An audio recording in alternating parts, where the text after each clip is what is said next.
আচ্ছা, কে ভাবতে বলো তো যে আগুন নিয়ে খেলা করলে রাত্রেবেলা ঘুমানোর পর প্যান্ট সহ বিছানা গিলি হয়ে যায়, আবার বালিশের উপরে বসলে পশ্চাৎ দেশে সুন্দর টুকটুকে ফুটফুটে একটা ফোড়া গজিয়ে ওঠে, তারপরে প্লাস্টিক সার্জারিতে প্লাস্টিক লাগে, টিভিতে দেখা লোকগুলো আবার টিভিতেই থাকে, আর টিভির কাজটা কোনোদিনও ভেঙে গেলে তারা বাইরে বেরিয়ে চলে আসবে। তবে এই কথাটা কিন্তু ছোটবেলার সত্যি ছিল, বিশ্বাস না হলে বাড়ির টিভিটা একবার ভেঙেই দেখো। তবে কথাটাতে কিন্তু একটু 19-20 আছে, টিভির লোকগুলো বেরিয়ে আসবে কিনা বলতে পারছি না, কিন্তু মায়ের রুদ্রমূর্তি অবশ্যই বেরিয়ে আসবে। তারপরে হচ্ছে মুড়ি ঘন্টে মুড়ি লাগে, এক গালে চড় খেলে আবার বিয়ে হয় না, তখন আরেক গাল পেতে চাটাস করে আরেকটা চড় খেয়ে নিতে, আর একবার মাথাতে ঢিস লাগলে শিং বেরিয়ে আসে, কিন্তু তাই জন্য 2 বার 2 মাথা নিয়ে ষাঁড়ের মতো ঢিসাঢিসি করতে। আর একটা শালিক দেখলে তো দিনটা খারাপ যায়, তাই না? তাই 2টো শালিক দেখলে প্রণাম কে করতে। কিন্তু একটা জিনিস খেয়াল করেছো, এখন কিন্তু আর শালিক পাখি আগের মতো আর দেখা যায় না। তারপরে শোনো, পরীক্ষার খাতা পেয়ে এই বিশ্ব ব্রহ্মাণ্ডে যত রকমের যত ভগবান আছে, আল্লাহ, জয় শ্রীরাম, হালেলুইয়া, সব সারাটা বছর চৌম্বকের পরস্পর মেরুন ন্যায় বই খাতার সাথে সম্পর্ক রেখে পরীক্ষা দিতে বসে পাস করার জন্য এনাদের কে স্মরণ করতে। আর কে ভাবতে বলো তো যে নায়ক নায়িকারা নিজেরাই গান করে আর নিজেরাই নাচে। আর আমি তো ছোটবেলায় ভাবতাম যে একটা সিনেমার শুটিং করতে মনে হয় একদিনই লাগে। আচ্ছা, এখন যেটা বলবো এটা কিন্তু বেশ, মানে বড় হয়ে গিয়েছি, কিন্তু এই ভুল ধারণাটা আজও আমার মাঝে আছে যে ফলের বীজ খেলে পেটে গাছ গজিয়ে যায়।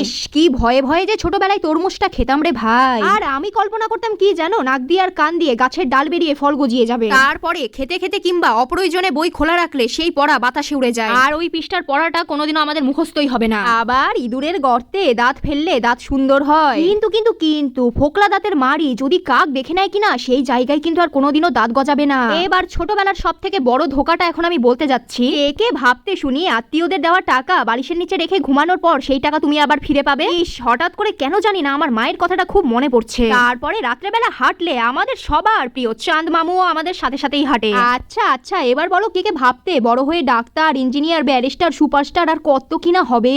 আর একটা কথা বলি, কেউ কিন্তু আমাকে ঢিল ছুঁড়ে মারবে না। আমি ছোটবেলা ভাবতাম আমি বড় হয়ে সায়েন্টিস্ট হব, সায়েন্টিস্ট আগে মাগে। হ্যাঁ, রিসার্চ অবশ্য করছি, সেটা হচ্ছে আমার ফালতু বকা নিয়ে। আর আমাদেরকে যে হসপিটাল থেকে কুড়িয়ে এনেছে সেটাকে বিশ্বাস করতে, সেটাও বলো। এই কথা শুনে আমি যে ছোটবেলা কত কাঁদছি রে ভাই। আরো একটা জিনিসের জন্য কান্না করেছি, কি শুনবা? এই কথাটা বিশেষ করে আমাকে আমার মামা বাড়ির লোকজন বলতো যে তোর বাবা গরু চুরি করতে গিয়ে ধরা পড়েছে, তোর বাবাকে পুলিশ ধরে নিয়ে চলে গিয়েছে। আরো একটা কথা বলতো, সেটা হচ্ছে আমার বাবা নাকি মন্দিরের সামনে থেকে জুতো চুরি করতে গিয়ে ধরা পড়েছে। আর আমি এত বোকা ছিলাম কিনা, আমি ভাবতাম যে আমার বাবার তো জুতো আছে, আমার বাবা সব ছেড়ে জুতো কেন চুরি করতে গেল। মানে হচ্ছে গিয়ে আমি ছোট থেকে মানসিক রোগী, বুঝলা? আর এখন যে ধারণাটার কথা আমি বলবো, এটা হচ্ছে সবগুলোর ভিতরে সেরার সেরা। তারপরে ছোটবেলায় কে ভাবতে বলো বড় হয়ে অসহায় গরিব লোকেদের পাশে দাঁড়াবো, তাদের সাহায্য করব। আর এখন সেই লাইনে আমরাই দাঁড়িয়ে আছি।